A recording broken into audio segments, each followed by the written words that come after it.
Hey guitarists, Corey Hicks here, and today we're going to be talking about triads on strings 1 through 3. By the end of today's lesson, you're going to know over 256 triads on the top 3 strings. In the next video, I will show you triads on strings 2 through 4. We're going to talk about how to practice them and the theory behind them and why they're so useful. So let's just start off with a triad that we all know and love. One of the first things you probably learn as a guitar player, this D chord. Okay? So this D chord, which a lot of us think of as a geometrical shape, like it looks like a triangle to me, or maybe you think of it as muscle memory, it just kind of goes here, that type of thing. I'm encouraging you to now start thinking about it with the scales that we've been talking about. So this is not just a shape, this is actually intervals within the scale. So if I play a D major scale in this location, D, E, F sharp, G, A, B, C sharp, D, each one of these notes is going to be one of those tones. So 1, 2, 3, 4, 5. That first note right here on my first finger is going to be A, which is actually the 5th of that scale. It's the 5th of the D major scale. Well, what about the note that's on my ring finger? 1, 2, 3, 4, 5, 6, 7, 1, which is D, E, F sharp, G, A, B, C sharp, D. So that's the root of my chord. Okay? Now what about my middle finger up here? What's that doing? 1, 2, 3, 4, 5, 6, 7, 1, 2, 3. So that's going to be the D, E, F sharp of my scale. So now what you're going to do is you're going to memorize this as a 5, 1, 3. This ends up being what we call a second inversion triad, which we'll talk about in just a moment. So when you're playing this chord, one of the things that we want to do is use cycle 4, which is C, F, B flat, E flat, A flat, D flat, F sharp, B, E, A, D, and G. And we're going to use this to go around the cycle of 4s to make sure that we collect all 12 of these triads. So I'm going to come up here to C. C, F, B flat, E flat, A flat, D flat, F sharp, B, E, A, D, and G. So I have all of those. That's all 12 major triads that look like that. Okay? Now, if I want to go to the next D chord, it's going to be right here. Now, this is going to be D, and this is going to be our F sharp and our A. So this is going to be a 1, and it's going to be a 3, and it's going to be a 5. And you'll see that there on the PDF in front of you.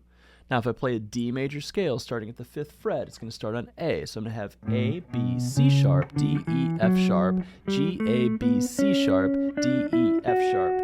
And then I'm going to have my G and my A right there. So you can see where we're actually getting this triad from. Okay? So this is what we call a root position triad because the root D is in the bass. Now, of course, we're not playing that open D string. We're just playing these 3 strings. Okay? Now, the next one we're going to take a look at is our first inversion D major triad. Now this actually comes from this major bar chord, which you're probably already familiar with, okay? So if I just take the top 3 strings of that chord, that's where we're getting that. The scale in this location, 1, 2, 3, 4, 5, 6, 7, 1. That's how we get that chord right there, okay? So when the root is in the bass, it's going to be a root position triad.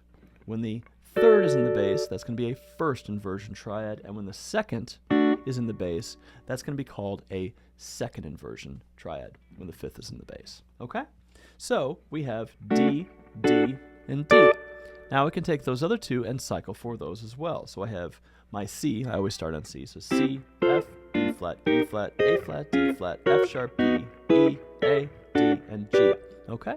Then I can go to that first inversion triad, and I'm going to go C, F, B flat, E flat, A flat, D flat, F sharp, B, E, A, D, G. That way you collect all of them.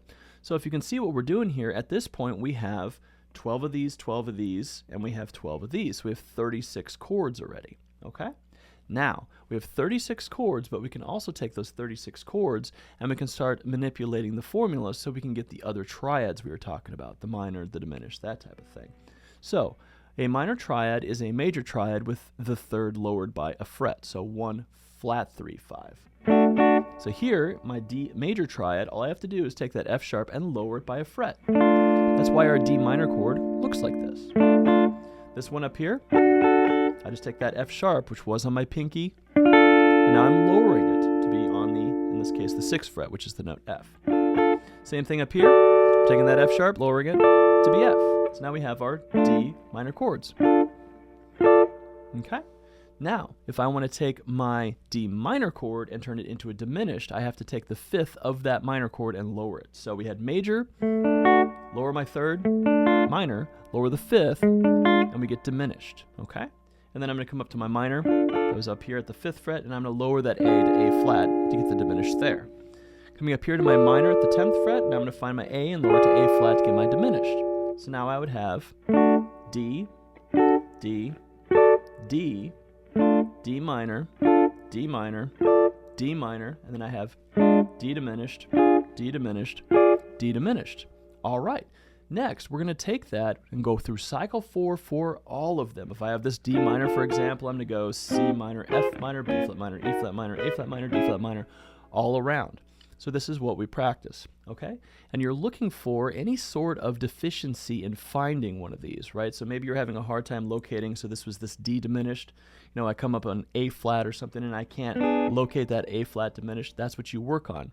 You work on going through the whole cycle so that they seem smooth to you and you can get through the whole thing without any mistakes. Next, what I encourage you to do is take this and do it diatonically. So let's do, for example, the key of D, which we're in here. Here's D major using that first one, and we have E minor, which is next, and then F sharp minor, and then we have G major, A major, B minor, C sharp minor, C sharp diminished, and back to D. So the pattern is going to be major, minor, minor, major, major, minor, diminished. Major, minor, minor, major, major, minor, diminished. And then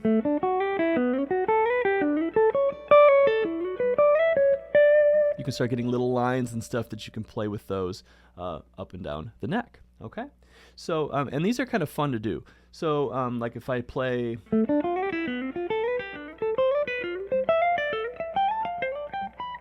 I just took a C major scale and I just took those triads on the top strings and just kind of run it up the scale like that.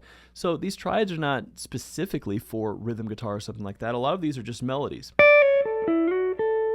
Right? So a lot of these different triads are going to be melodic development ideas that you can use in improvisation. So let's just take the G major triad and the A major triad, which are in pattern 6 of my D major scale. And you can actually see that there. If you look at pattern 6, you'll see those two little triad shapes right there. G major, which is the 4 chord of the key of D, and A major, which is the 5 chord of the key of D. So I can come up with a little melodic idea.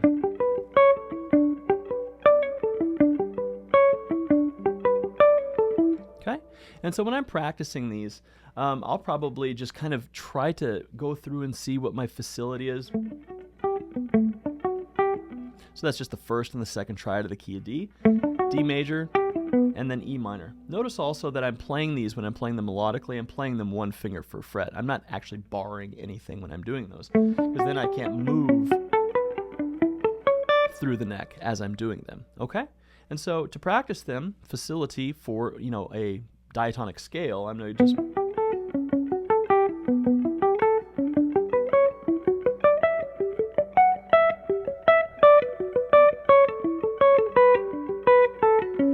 just playing through them just to see where I land, okay?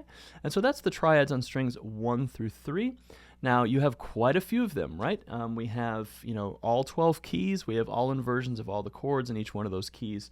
And so when I do my practice regimens, when I'm practicing like the scale of the day, so let's say today is D major, I'm going to play all of my scales throughout the entire neck in D major. I'm going to practice all my triads, you know, diatonic to that key everywhere I can in D major, all my arpeggios in every position I can in the key of D major, all my, you know, chords in those keys, all my drop twos, all my pentatonics. I'm going to do sight reading in the key of D. I'm going to do my improvisation in the key of D. I'm going to transcribe a solo in the key of D. You get that sound just saturated in your ear, and then that's where the mastery comes from. And then you feel like you can do anything in the key of D, and then the next day you go to the next key, cycle 4, which in that case would be the key of G. All right, I hope this was helpful for today, and I'll be getting that video out on strings 2 through 4 very soon. So I hope you have a blessed day, and we'll talk to you soon. Bye. Peace.